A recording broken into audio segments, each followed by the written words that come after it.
Welcome, Grimdark enjoyers. As requested, this video will be a follow-up hobby vlog on my custom Norn, the Norn Phantom, a sequel of sorts, this time focusing on the painting process. Here we go. Color plan. This is where painting begins. You can see the body assembly has already been primed. I simply used a matte black aerosol primer for this. Now, as stated in my previous Gengar painting video, the modeled pattern is not an aesthetic I can take credit for. It was popularized by Catgut, so if you want the tutorial and particularities of that technique, definitely check out his channel linked in the description and give him some love. Normally for Hive Fleet Gengar, I use 3 colors for the modeling pattern. A dark gray, German gray, as an all-over skin color, a medium highly saturated purple for the first layer of dots, and a brighter, less saturated purple for the uppermost layer of dots. However, for the Norn Phantom, I have a particular twist in mind. As mentioned in the build video, the design concept for my Norn Phantom is Mega Gengar. It's a design choice that is logically congruent given the Hive Fleet's point of reference/inspiration. But why not push it further? I thought, why not alter the scheme to evoke the white, shiny version of Mega Gengar? For context, shiny variants of Pokemon are just rare color palettes. I feel that this is a choice that synergizes with the project on multiple layers of analysis. From a hobby point of view, conversions being one-of-a-kind projects literally make this a rare Norn. From an in-world point of view, the unique form of the Norn Phantom is certainly rare, as it does not fall in line with the more standardized anatomy of the Emissary/Assimilator.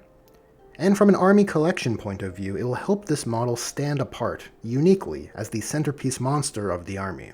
And so, relating back to the Gengar colors, the plan is to replace that medium purple with a medium gray, in this case dark blue-gray, and to replace the light violet with a cool light gray.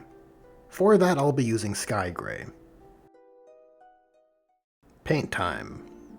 Painting begins. The first step is an all-over application of our skin color, German gray. And after it dries, unsurprisingly, this Norn's body is looking a little more gray. During this phase, I'll be doing the head and arms as well, by the way. Next step is to apply the medium gray, dark blue-gray, and begin defining our pattern breakpoints. I find what really drives the end result of the coconut crab scheme boils down to where you choose to create the breakpoints of the 3 colors. I've painted some bugs where the division between colors occurs far too early, so I'm aiming to pull the breakpoints down towards the main form of the carapace.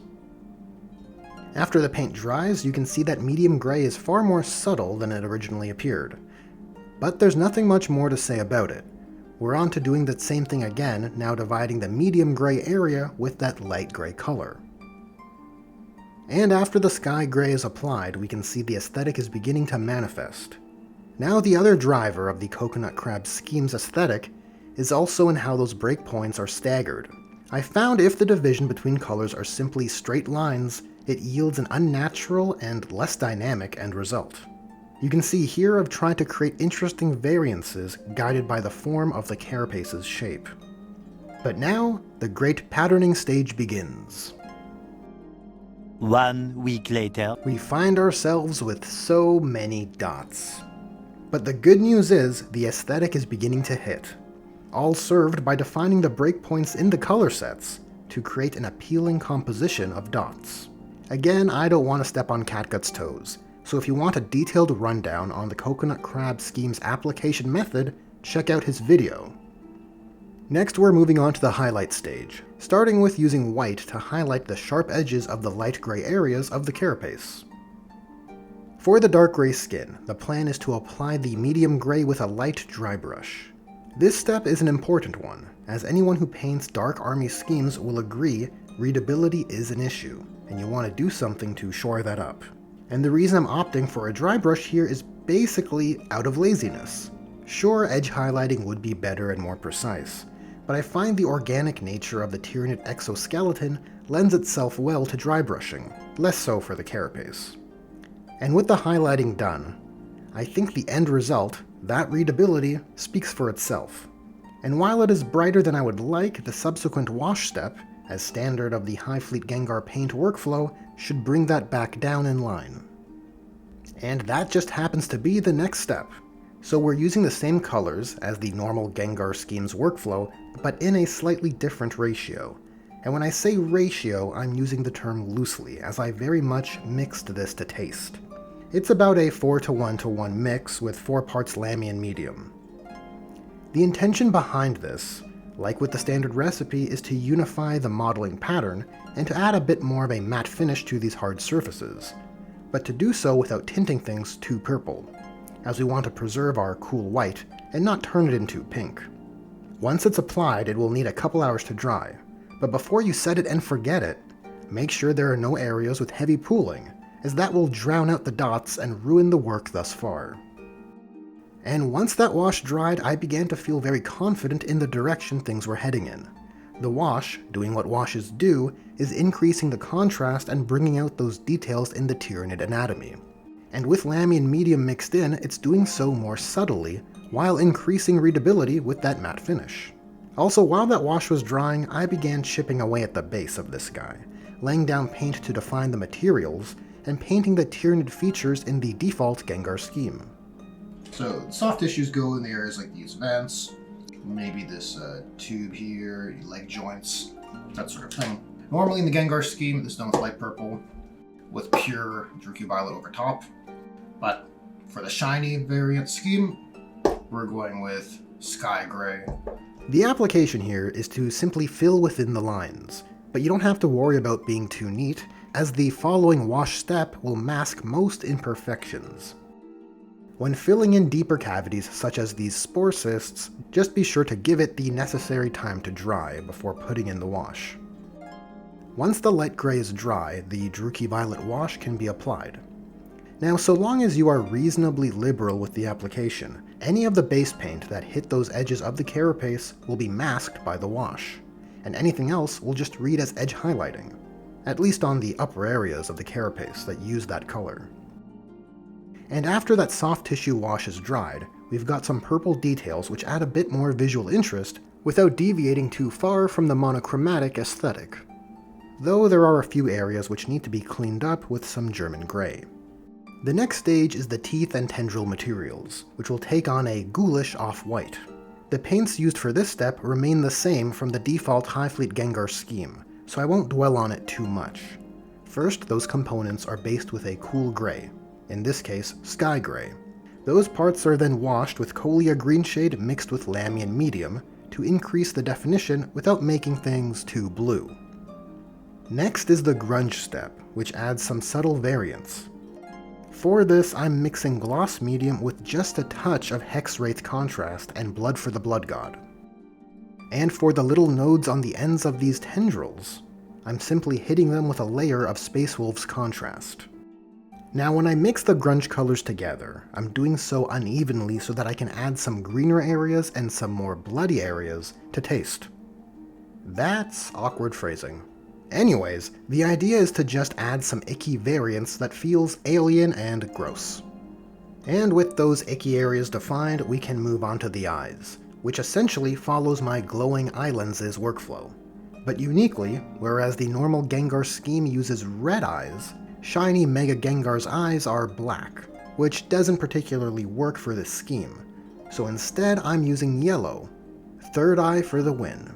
So for the eyes, since we're working on this face, we're going to start with a blend of these two colors as our base. Then an all over with white ink. Then an all over with yellow ink, sort of like a contrast glaze. And then probably brightening up the middle again with white, maybe mixed with a bit of yellow. The first step for this is to apply our white base color to the eyeball. Then the white ink goes in over top. This ink here has been diluted with a bit of Flow Improver, and I'm aiming to apply this in and around the eye sockets. This will serve as the foundation for the glowing effect. On the fly, I mix in a bit of German gray to build a transition. In effect, I'm trying to soften the fall-off of the OSL, the object source lighting, emitted by the eye. Since there's a bunch of drying time with these inks, I'll be bouncing between the eyes and the brains, starting with applying an Agraroth Night mixed with a bit of medium gray, as I prefer a less saturated purple for the Gengar Brain color. With the eye's white ink now dry, it's time to apply some yellow ink, or a high-intensity yellow contrast. And jumping back to the brains, I'm applying a heavy amount of white ink. Returning back to the eyes, with the yellow glaze dried, it's time to brighten the eye center, using the off-white base color with a touch of yellow mixed in, followed by another pass which is more focused with pure white. This color was also used for some edge highlighting. And as you can see during this step, I cycled back and forth between German Grey as well, with the intention to sort of clean things up as I was figuring things out as I went along. In retrospect, it's amusing that I found it preferable to use a synthetic detail brush that is basically on life support, which I guess demonstrates that you don't need to have the best tools to get a great result. And back over to the brains, we're going all over with Talisar Blue contrast. I can't speak too much about this process, I'm just letting the contrast do the work.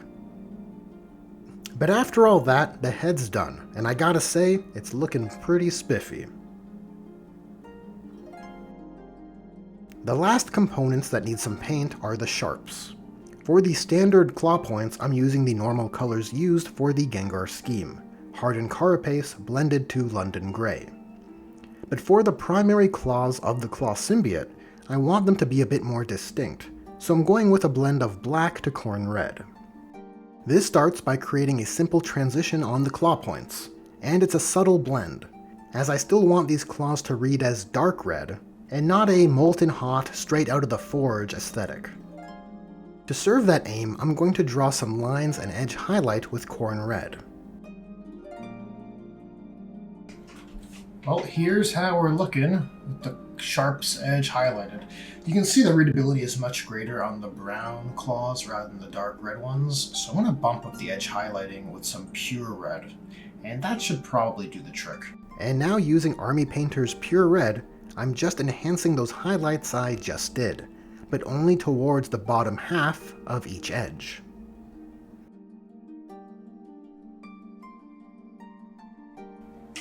And that's pretty much where we're at. All the pieces are ready to go. I just have to finish the base, which is more or less in place. I'm gonna paint some lightning effects, and this thing will be ready to rock.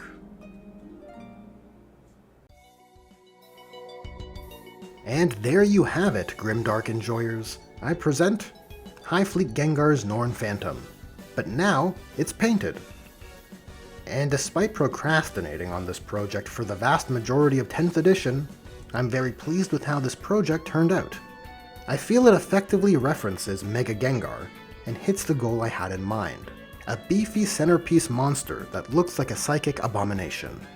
The conclusion of this project marks a true thematic list built out, as explored in my thematic list build video for Hive Fleet Gengar, which if you haven't seen it already, you can check out just that. Well, that's it for this one. If you enjoyed this video, there are buttons for liking, sharing, and subscribing. Thanks for watching, and a special thanks to Julius Maximus, as well as my other generous patrons and channel members. Channel members and patrons get early access to regular channel videos, as well as free access to various STL doodads. Just a little something for those who help keep the dream alive. Anyways, thanks again for watching, and I'll catch ya in the next one.